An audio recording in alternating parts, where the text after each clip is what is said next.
नमस्कार, स्वागत है आप सभी का बिनु अपना फाइनेंस मिनिस्टर में। मैं हूं आपके साथ कविता थपलियाल और अगले 1 घंटे हम बात करने वाले हैं आपके इन्वेस्टमेंट पोर्टफोलियो की। भले ही आपने निवेश कर रखा हो म्यूचुअल फंड्स में या आपने अपने लिए कोई ऐसी रणनीति अपना रखी है जहां पर कम जोखिम है और शायद मुनाफा भी कम। आपको हम बताएंगे कि आपके तमाम फाइनेंशियल गोल्स के लिए सही स्ट्रैटेजी क्या होती है। भले ही आपने डायरेक्ट स्टॉक्स में निवेश कर रखा हो, अपने लिए म्यूचुअल फंड्स आपने खरीद रखे हो या कोई और जरिया अपनी फाइनेंशियल प्लानिंग में अपनाना चाह रहे हो, स्ट्रैटेजी के तौर पर अपने फाइनेंशियल गोल्स के लिए हमारे एक्सपर्ट्स आपको देंगे सलाह। शो की शुरुआत करते हैं ऑन द शो के साथ। ग्लोबल टैरिफ का डर घटा, कहाँ है निवेशकों के लिए निवेश का मौका? क्या अब समय आ गया है धीरे धीरे बाजार में कदम बढ़ाने का? इन्फ्लेशन यहाँ पर कम हुआ है, वैल्यूएशंस बाजार में आपको ठीक ठाक दिखाई दे रही हैं। बाजार में अब आगे बढ़ने की रणनीति क्या होगी? निवेश पोर्टफोलियो की प्लानिंग को लेकर आपको क्या करना चाहिए, जानेंगे हमारे एक्सपर्ट से। डायरेक्ट प्लान्स यहाँ पर आखिर क्यों लोकप्रिय हो रहे हैं, लोगों को क्यों पसंद आ रही हैं डायरेक्ट स्कीम्स म्यूचुअल फंड्स की? डायरेक्ट स्कीम्स क्या होती हैं और इनके फ़ायदे क्या हैं, कितना कॉस्ट लगता है, मुनाफा कैसे इनमें ज़्यादा होता है? और इन तमाम पहलुओं पर आज हम बातचीत करेंगे और जानेंगे हमारे एक्सपर्ट से कि कौन से ऐसे निवेशक हैं जिनको डायरेक्ट स्कीम्स खरीदनी चाहिए म्यूचुअल फंड्स की।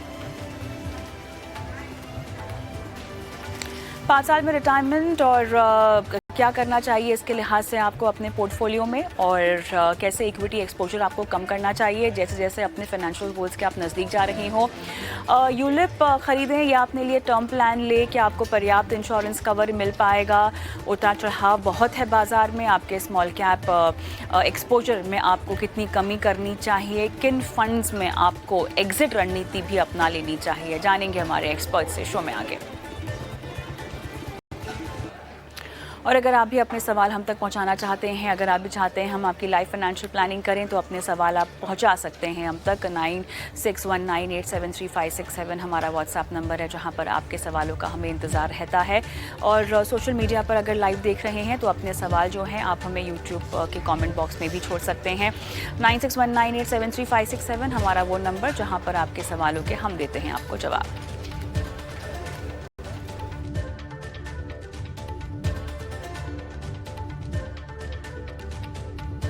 ऑलराइट, चलिए तो शुरुआत करते हैं चर्चा की और शो की, जहां पर बाज़ार की चाल को फंड मैनेजर की नज़र से हम समझेंगे किस तरह से बाज़ार में जितने भी रेड फ्लैग्स दिखाई दे रहे थे वो ख़त्म हो रहे हैं। ग्लोबल अनिश्चितता अब तक कितनी हावी हो गई है।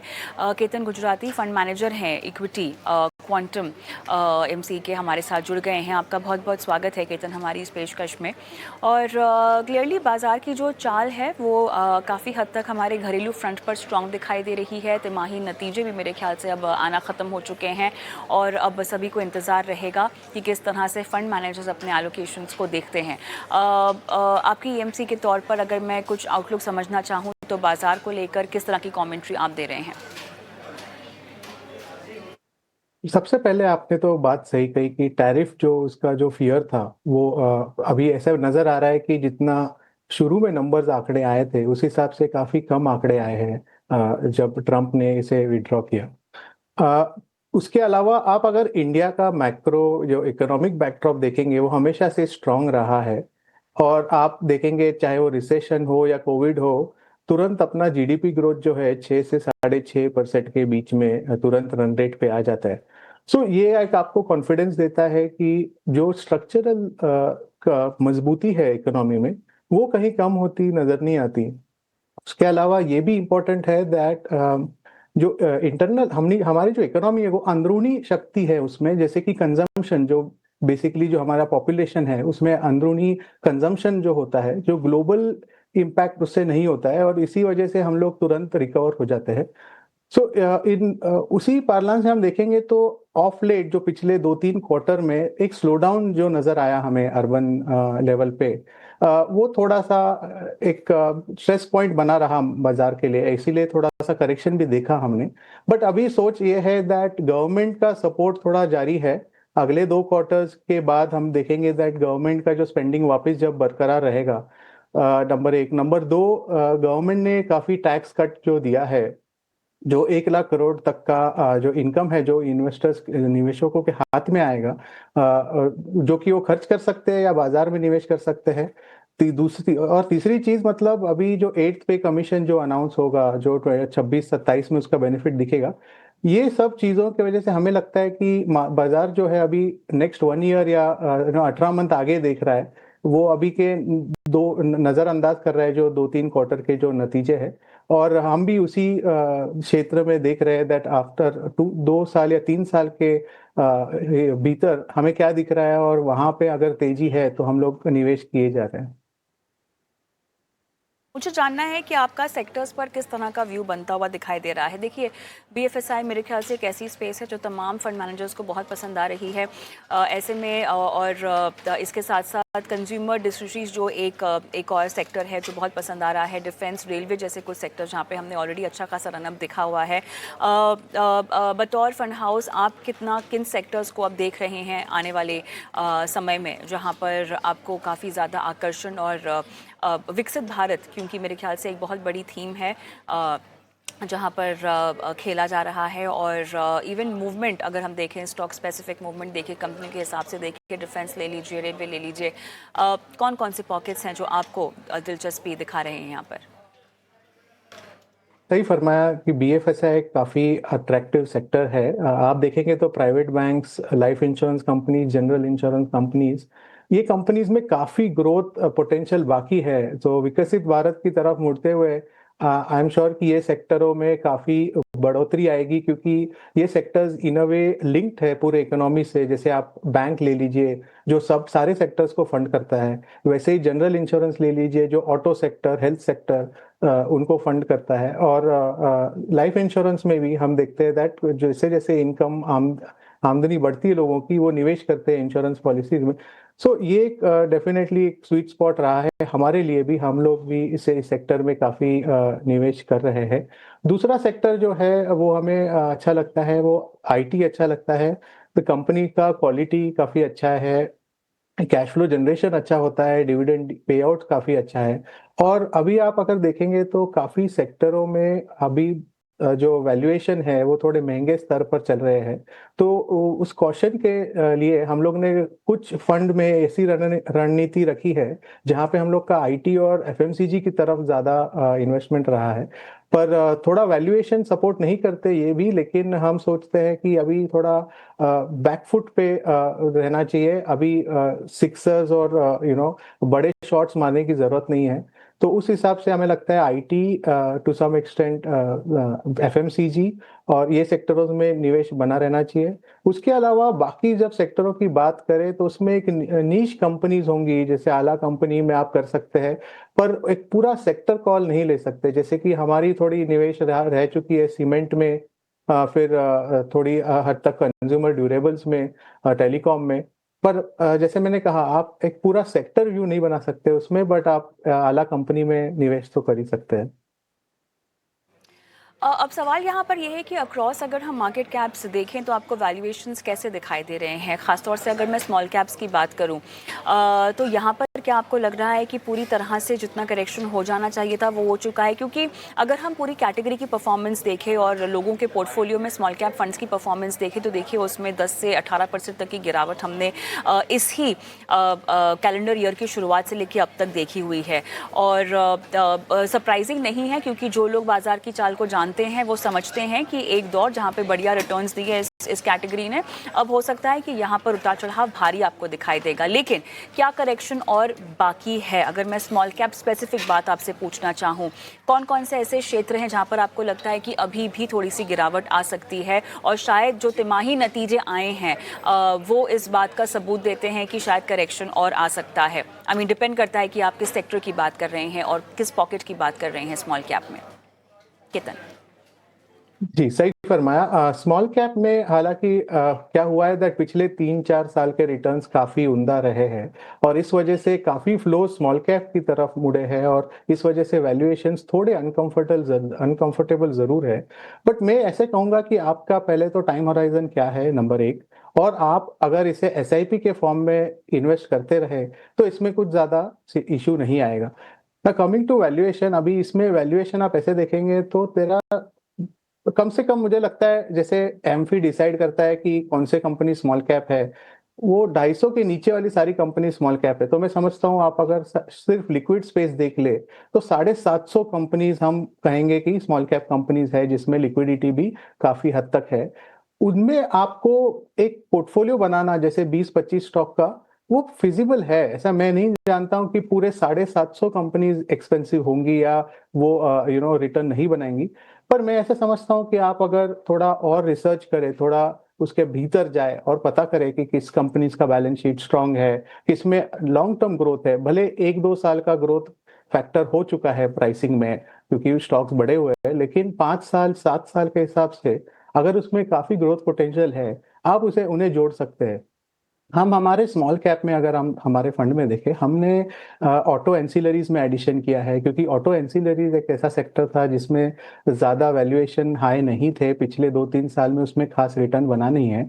सिमिलरली दूसरा मतलब फाइनेंशियल्स एक स्पेस है, वहां पर भी अगर आप देखें तो जो मिड साइज बैंक है या एनबीएफसी है, उन्होंने उतना तेजी नहीं दिखाया था पिछले 2-3 साल में। हालांकि उनकी अर्निंग्स बढ़ी है, तो वहां पर भी आप देख सकते हैं कि निवेश करने लायक है। और एक चीज समझनी है दैट ये स्पेस में वैसे भी वोलेटिलिटी हमेशा से रही है, ये इसमें कोई नई बात नहीं है। जितने तेजी से बढ़ते हैं उतने तेजी से गिर भी सकते हैं। तो हम ऑलवेज इन्वेस्टर्स से कहते हैं कि आप एसआईपी के द्वारा इसमें निवेश करें और थोड़ा लंबा समय के लिए निवेश करते रहे, क्योंकि इसमें ग्रोथ पोटेंशियल तो काफी है। तो आपके जो लॉन्गर टर्म प्लान्स हो या आपका रिस्क टेकिंग एबिलिटी थोड़ा ज्यादा हो, तो इसमें देखा जा सकता है। आप इन कैटेगरी में बेशक इन्वेस्ट कर सकते हैं, बट थोड़े से कॉशन के साथ। अ, अब यहाँ पर थोड़ा-सा मुझे लार्ज कैप की स्टेबिलिटी और एफआईआई के निवेश को लेकर आपसे बातचीत करनी है। जिस तरह से हमें भारत के एक बार फ्रंट पर हम देखें तो काफ़ी पॉजिटिव डेवलपमेंट हुए हैं, जो कि इमर्जिंग मार्केट बास्केट में देखा जाए तो काफ़ी एनकरेजिंग है। हमने देखा कि चौथी बड़ी इकॉनमी जो है भारत बन चुका है। नीति आयोग ने इसका ऐलान भी किया, ये बात हमें बताई है। जापान की जगह हम आ गए हैं, बस अब जर्मनी को ओवरटेक करने की बात है। उसके लिहाज से भी अगर हम देखा जाए तो हमारे डोमेस्टिक फ्रंट पे बहुत सारी ऐसी डेवलपिंग स्टोरीज हैं जो एफआईआईस को कॉन्फिडेंस दे सकती हैं। किस तरह आपको लगता है कि अब इनका पैसा आएगा तो सही, देर समय टिकेगा भी? किस सिनेरियो में आपको आता हुआ लगता है? अभी फिलहाल जो पैसा आ रहा है वो मोटे तौर पे क्या लार्ज कैप में ही जाता हुआ दिखाई दे रहा है, क्योंकि ट्रेडिशनली वो ही प्रेफर किया जाता है एफआईआईस की तरफ से भी? और क्या उस लिहाज से अपने पोर्टफोलियो में भी आपको लार्ज कैप्स अब ज़्यादा रखने की ज़रूरत है? जी, आप ये कह सकते हैं कि करंट सिचुएशन में लार्ज कैप के वैल्यूएशंस काफी रीजनेबल है अगर आप कंपेयर करें स्मॉल कैप से। सो लार्ज कैप हमेशा से एक कोर पोर्टफोलियो में एक जगह बनाए रखा है। जब बात करें एफआईआईस की, देखिए एफआईआईस के लिए काफी बाजार है जहां पे वो निवेश कर सकते हैं बेस्ड ऑन वैल्यूएशन बोलिए, ट्रेंड बोलिए, और कहीं दूसरे दूसरे रणनीति एफआईआईस इस्तेमाल करते हैं। But for a domestic investor हमारे पास ऑप्शंस काफी कम है। दैट हम लोग खाली यही कॉशन ले सकते हैं दैट वो सेक्टर्स में ना इन्वेस्ट करें जहां पर एक्सेस वैल्यूएशन या डाउनफॉल का रिस्क है। From FII point of view देखिए, उनके उनका जो नजरिया है वो इस तरीके से देखते हैं कि गवर्नमेंट, यूएस में गवर्नमेंट यील्ड क्या है, यूएस के मार्केट्स किस स्तर पर ट्रेड कर रहे हैं और वहां पे क्या रिस्क लगती है उन्हें। तो हालांकि इन रिसेंट टाइम्स हमने ये भी सुनने में आया है कि डेवलप मार्केट से थोड़ा पैसा रिडीम होके इमर्जिंग मार्केट की तरफ मुड़ सकता है, पर हम उतना कॉन्फिडेंस से नहीं कह पा रहे, क्योंकि आप अगर देखें तो पिछले 1-2 हफ्ते छोड़ के इन जनरल पूरा ईयर टू डेट एफआईआई का फ्लो नेगेटिव रहा है। सो एज ऑफ नाउ हमें यकीन है दैट एफआईआई तो इवेंचुअली आएंगे, पर डोमेस्टिक फ्लोज भी काफी स्ट्रांग है। सो एफआईआई उतना रेलेवेंस नहीं रखते हैं इस मोड पर मैं ये कहूंगा दैट लार्ज कैप में अगर आप इन्वेस्ट कर रहे हैं, आप एक थोड़ा लंबा समय का टेन्योर रखें, आप बेहतर पैसे बना सकते हैं। इसमें एफआईआई का मूड जो है वो आए ना आए, उससे वैल्यूएशंस पे इम्पैक्ट नहीं आता है। वैल्यूएशंस तो अपने लॉन्ग टर्म अर्निंग्स के हिसाब से मूव होते हैं, फ्लोज तो आते जाते रहेंगे, but valuations will keep inching up. अभी फिलहाल कोई रेड फ्लैग अगर हमें समझना हो तो वो क्या हो सकता है नियर टर्म में बाजार के लिहाज से। मैं जानती हूँ आप नियर टर्म बातचीत नहीं कर सकते हैं, बतौर फंड मैनेजर आप लॉन्ग टर्म होराइजन्स की ही ट्रिगर्स और फैक्टर्स पर बातचीत करते हैं, लेकिन हमारा जो शो है केतन वो लॉन्ग टर्म इन्वेस्टर्स भी देखते हैं, शॉर्ट टर्म इन्वेस्टर्स भी देखते हैं, हालांकि उनके लिए ट्रिगर्स अलग होते हैं।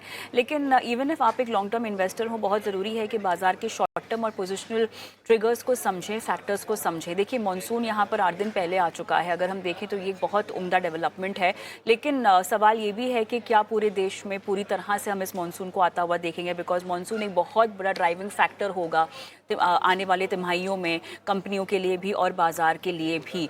हालांकि पूरे देश में कब तक कवर होगा मॉनसून, इसको लेकर बातचीत अब बाद में पता चलेगी, जैसे जैसे मॉनसून बढ़ेगा या अपनी कवरेज बढ़ाएगा हमारे देश में।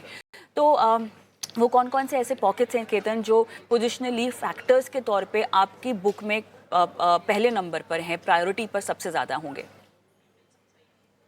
तो सबसे पहले रिस्क अगर मुझे हाईलाइट करें तो जैसे मैंने कहा कि जो यूएस में इंटरेस्ट रेट है वो काफ़ी हद तक ऊपर जा रहा है। तो व्हेनेवर इंटरेस्ट रेट्स ऊपर जाते हैं तो इक्विटी का वैल्यूएशन से डाउनवर्ड की तरफ कम होता है, क्योंकि इक्विटी इन्वेस्टर्स अपेक्षा करते हैं कि मुझे बॉन्ड से ज़्यादा रिटर्न इक्विटी में चाहिए, तो वो उसकी वैल्यूएशन घटा देते हैं। और अगर एफआईआई अगर यूएस में अगर थोड़ा रिसेशनरी अगर हेडविंड्स आती है तो उस वजह से क्या हो सकता है कि हम लोग जो आप अगर निफ्टी का कंपोजिशन देखेंगे तो उसमें आईटी है, मेटल्स है, which are link to your global demand and global trade. तो उसके अंदर ऑयल एंड गैस है। अब ये जो है बेसिकली ये इसका अर्निंग अगर ड्रॉप होता है तो आप सडनली देखेंगे कि निफ्टी की अर्निंग ग्रोथ जो थी, जो एनालिस्ट अनुमान लगा रहे थे, उससे काफी कम आती हुई दिखेगी। और उस कंटेक्स्ट में आप देखेंगे तो वैल्यूएशंस काफी हाई नजर आएंगे, तो उस वजह से बिकवारी थोड़ी एग्रेसिव हो सकती है। तो वो एक डेफिनेटली रिस्क इन्वेस्टर ने ध्यान में रखना चाहिए। और दूसरा मतलब अगर आप दूसरे कई सेक्टर्स में देखेंगे कि उनकी जो ग्रोथ रेट थी इन पास्ट थोड़े क्वार्टर्स में, वो अभी उस हाई बेस पे स्लो होती हुई नजर आ रही है। तो आप कोई भी कंपनी देखिए, ईएमएस देखिए, क्यूएसआर देखिए, या फूड डिलीवरी, क्विक कॉमर्स, ये सब सेक्टर्स में देखेंगे वो बहुत तेजी से ग्रो कर रहे थे, पर अभी इतना पेनिट्रेशन वो लोग ने कर दिया है, इतने लोगों और कस्टमर एडिशन वो लोग ने कर दिया है कि वहां से अभी ग्रोथ थोड़ी मॉडरेट होती हुई नजर आएगी। तो इतने हाई वैल्यूएशन सस्टेन करना उनके लिए डिफिकल्ट है। तो उस चीज को ध्यान में रखते हुए हमने अपना पोर्टफोलियो भी वैसे ही रचा है कि जिसके अंदर हम लोग कम से कम रिस्क रखें, ताकि वैल्यूएशन डी रेटिंग में हमें थोड़ा सा कम घाटा हो, और इस तरीके से हम अपना रणनीति आगे बनाए रखेंगे। और राइट केतन, बहुत बहुत धन्यवाद आपका, आपने समय दिया, तमाम सवालों के जवाब दिए और बाजार की तमाम चाल के बारे में हमारे दर्शकों को भी जानकारी दी। धन्यवाद। हम रुकते हैं छोटे से ब्रेक के लिए। बनो अपना फाइनेंस